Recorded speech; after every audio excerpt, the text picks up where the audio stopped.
Saudara, polisi yang menembak siswa SMK di Semarang akhirnya dijatuhi pemberhentian tidak dengan hormat dan ditetapkan sebagai tersangka. Kasus ini menambah panjang catatan kekerasan oleh anggota polisi hingga adanya korban jiwa. Apa yang sebetulnya terjadi? Kita diskusi.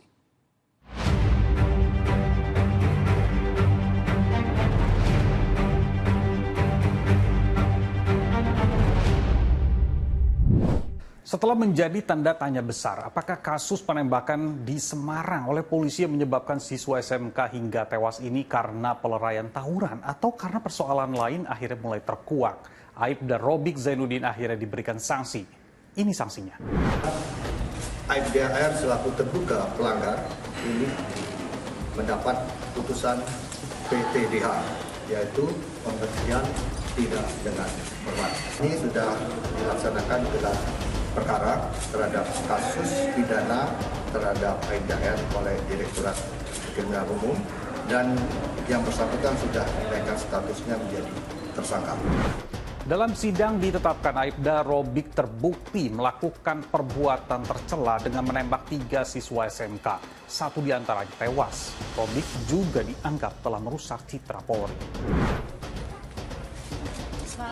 Sementara ayah korban KRO yang ditembak hingga tewas oleh polisi di Semarang, Jawa Tengah menghadiri langsung sidang etik pembunuhan anaknya.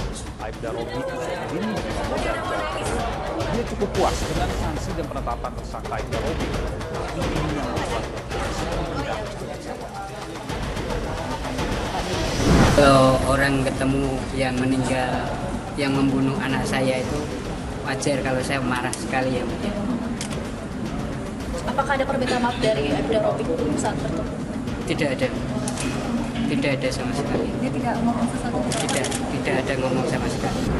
Secara etik sanksi diberhentikan, tidak dengan hormat sudah diberlakukan, tinggal menunggu pidananya.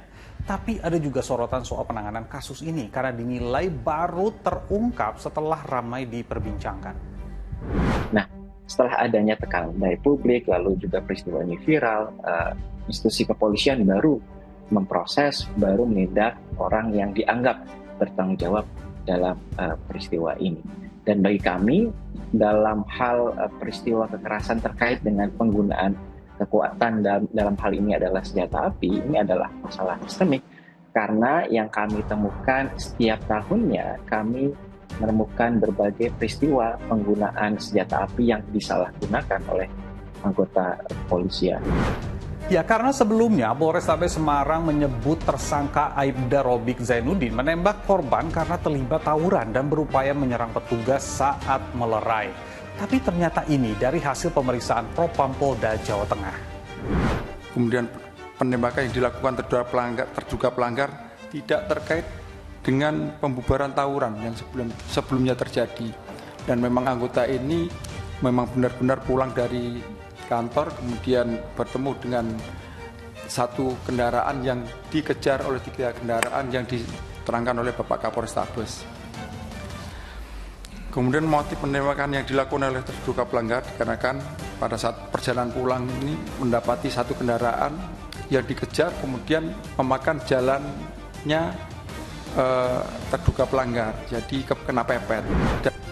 Ya, kasus kekerasan dilakukan oleh polisi termasuk penyalahgunaan senjata api memang bukan yang pertama. Sudah banyak kasus, termasuk yang paling populer adalah saat penembakan yang dilakukan Ferdy Sambo kepada anak buahnya.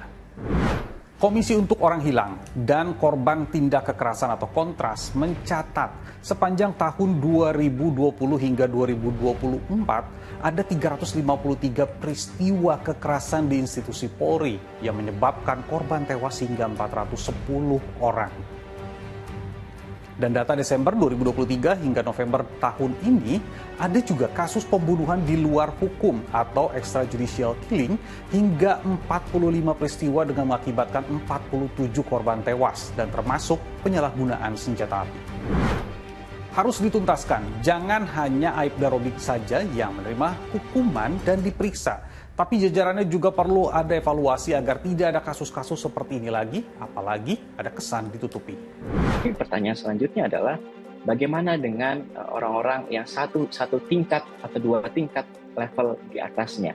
Mereka ini semestinya juga ikut bertanggung jawab berkenaan dengan peristiwa yang terjadi terkait dengan penyalahgunaan senjata api.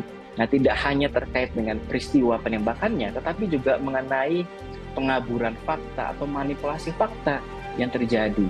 Nah, dari institusi yang bertanggung jawab, khususnya Polrestabes Semarang secara institusi, itu juga harus bertanggung jawab, utamanya Kapolrestabes Semarang gitu, yang memberikan narasi seolah ada narasi bahwa ini ada peristiwa tawuran dan sebagainya. Sesuai slogannya, polisi banyak yang masih diharapkan bisa melindungi, mengayomi, dan melayani masyarakat. Ayo dong berbenah, saya Nabila Biasa, kita lanjut di kolom diskusi.